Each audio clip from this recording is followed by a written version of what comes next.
संबलपुर जिला शासन थाना निकटस्थ अंचल होइथिबा नाबालिका दुष्कर्म मामलें अभियुक्त को 20 वर्ष जेल दंडादेश सह 50,000 टंका जरिमाना दंड शुणाई संबलपुर मान्यवर पोक्सो स्वतंत्र कोर्टर विचारपति।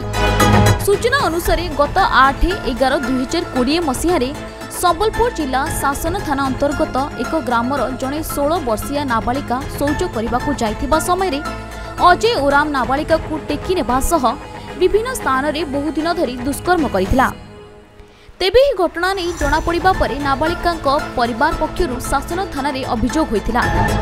अभियोग आधार रे पुलिस तदंत जारी रखी अभियुक्तों सह नाबालिका को रेंगाली अंचल उद्धार करथिला। एहा परे पुलिस अभियुक्त को गिरफ्त करबा परे कोर्ट चालान करथिला। सेठारे अभियुक्त ना रे मामला विचाराधीन थिबा बेले शनिवार मान्यवर कोर्ट निज राय प्रकाश करिसेंती। मान्यवर विचारपति रोहित लाल पंडा 14 जन साक्षी बयान आधार अभियुक्त को 20 वर्ष जेल दंडादेश शुणाइबा सह 50,000 टंका जरिमाना देबाकू आदेश दैछंती।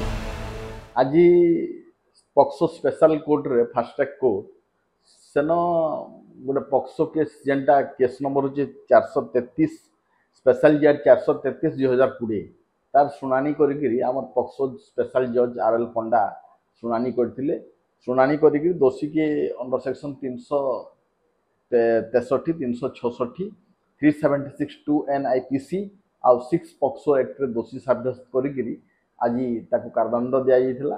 ताके 20 वर्ष सश्रम कारदंड आउ 50,000 टंका फाइन जेंडा हमर POCSO act read with 376(2) NIPC आउ 3 वर्ष सश्रम कारदंड आ 5,000 टंका जरिमाना जेंटा हमर 366 IPC लगी तार ये करथिले। घटनाटा होचे जे इटा 2020 रो घटना है। 8/11/2020 रे पीड़िता तार कॉल ऑफ नेचर जेना में झाड़ा जाइथिला राति 10टा रे स्वच्छ हवा पे जाइथिला राति 10टा रे आ से घर को फिरथिला।